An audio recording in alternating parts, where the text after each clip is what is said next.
Magandang umaga sa inyo mga bossing. So itong video na ito, papakita ko lang sa inyo kung paano ba ako mag-pack or mag-imbak ng paputok, no? Kasi dun sa nakaraang video natin marami pa ring nagtatanong sa atin, nangingi sila ng tips kung paano daw ako mag-pack ng paputok para sa next salubong na naman. So marami kasi mga boss talagang ever since maraming nagko-comment sa atin, no? Tsaka nagme-message sa atin. So pasensya na kayo, hindi ko kayo ma-replyan mga boss. Kaya ngayon free time natin naisipan ko na gawan na ng video para at least in the future pag may magtanong ulit share na lang natin tong video sa kanila, 'di ba? So unang-una sa lahat mga boss, disclaimer lang, hindi po ako professional, no?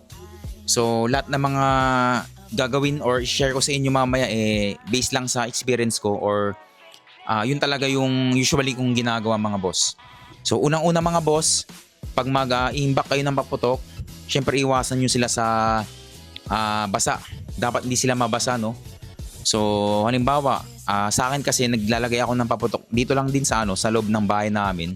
Usually karamihan naman sa mga kapayro natin either sa kwarto nila or dun sa bodega.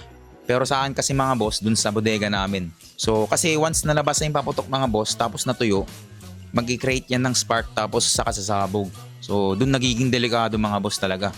Kaya suggest ko sa inyo, pili kayo ng spot or ng area na secure talaga, yung safe talaga na walang tulo, hindi sila mababasa.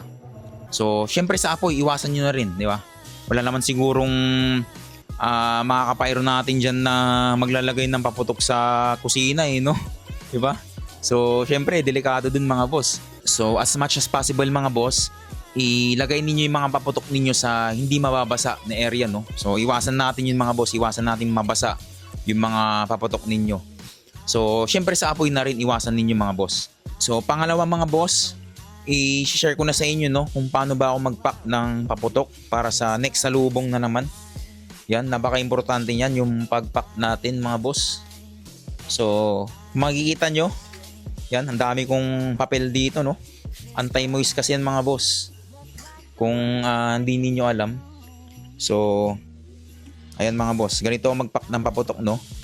So usually kasi karton lang talaga yung ginagamit ko. Pwede din namang mega box. Ganun din naman yung ginagamit ng iba, mega box. Tapos yung iba ngayong yung drum ng tubig, alam niyo yun. So sariling diskarte niyo na yun mga boss, as long as walang butas yung paglalagyan ninyo. Tsaka dapat may takip. Importante yung takip mga boss. So sa akin kasi is karton. Halimbawa karton yung gagamitin ninyo. Yan. So kung mapapansin ninyo mga boss, sa ilalim may papel dyan, di ba? So gayahin ninyo ako, no? Ganyan kasi ginagawa ko talaga ever since. Lagyan nyo ng papel sa ilalim ng karton bago ninyo ilagay itong mga paputok ninyo mga boss. Ayan. So naglalagay pa ako ng dyan ng papel sa gilid, sa totoo lang. Lalo na yung mga aerials, yung mga fireworks. Halimbawa ganito, yan, sa mga gilid-gilid niyan mga boss, talagang pinapaligiran ko yan ng papel. Yan, ganyan. Tapos lagyan nyo ng papel dyan mga boss. Tapos after nyo na malagyan yung dapat ninyong lagyan, yung mga paputok ninyo mga boss, hindi pa natatapos dyan. Kasi syempre, double safe tayo yung paputok natin nasa loob ng bahay, di ba? Para alam nyo yun, secure na secure talaga. Lagyan nyo ulit ng papel sa ibabaw mga boss, sa taas, para safe na safe talaga tayo. So ayan mga boss, halimbawa yan, nalagay nyo na yung mga papel dito. So mas maganda kung mas marami. Pwede namang dyaryo, yung mga napaglumaan ninyong mga notebook, alam nyo yun, basta papel, okay yan mga boss. So after nyan, so isasara nyo na yan mga boss. Yan, kung mega box yung gamit nyo, syempre isasara nyo na yan. Tapos isi-secure nyo ngayon yan ng tape. Yan, pati dito sa gilid mga boss. Yan, dito sa gilid.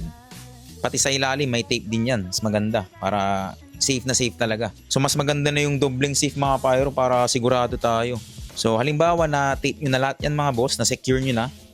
So sa akin kasi after nyan, nilalagyan ko siya ng, ayan, kung makikita nyo may itim dito, plastic to. Garbage bag to. Yan. So nilagyan ko siya ng garbage bag mga boss. Yan. Pwede namang yung mas maganda kung yung yung bubble wrap, okay din yun. Pero sa akin kasi ito lang yung meron ako, garbage bag na lang mga boss. Tapos titipan nyo pa rin yan, mas maganda. para safe na safe pa rin. So ayun mga boss, no, yun yung kumbaga yung basic na pagpack po ng paputok. Tapos next na naman, kung hindi pa rin kayo kumbinsido dito sa shinare ko sa inyo, halimbawa, kasi puro pailaw lang naman to or puro fountain lang naman to Halimbawa, ang ilalagay nyo dito is yung mga aerials or yung mga sinturon ni Judas, yung mga firecrackers. Halimbawa ito, cake to. Ito yung box. Kasi nasa taas yung ano natin mga boss, naka safe packaging na yung ano natin yung mga aerials natin, kaya ito na lang yung example natin. Halimbawa, ito yung 16 shots, no? So, bili kayo ng ng cling wrap. Marami namang mabibili dyan sa mga grocery stores, tsaka sa mga bakery. Basta sabihin nyo lang, cling wrap mga boss. So, mga tik alam na nila yan. So, ngayon, babalutin nyo yan mga boss ng cling wrap. Yan, itong paputok nyo. Itong 16 shots nyo, kumbaga. So, talagang safe na safe yun. Tapos ngayon, pag nabalot nyo na lahat ng mga aerials dyan, mga sawa, ganyan. So, syempre, palabutin nyo ulit ng papel. Sobrang safe na yun mga boss. Yan, papel. Tapos, ganun ulit. Same procedure naman mga boss. Sara. Lagyan nyo ng tape. Tapos, bubble wrap or plastic. Ayan, di ba?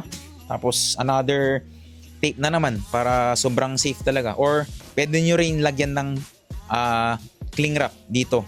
Sa may, after netong lagyan nyo ng after netong nilagyan nyo ng plastic or yung bubble wrap. Another cling wrap na naman mga boss. Kasi maganda yung cling wrap Sigurado yun, madikit yun mga boss. So, ayun mga boss, no? Yun yung tips ko sa inyo. Kung paano ako mag-pack ng paputok para sa next salubong na naman. Kasi usually, ganito talaga ako mag-pack mga boss. So, sa mga magtatanong din pala, no, kung okay ba or maganda bang maglagay ng silica gel dito sa sa loob ng box. So, i-share ko na rin sa inyo, no, based lang sa experience ko.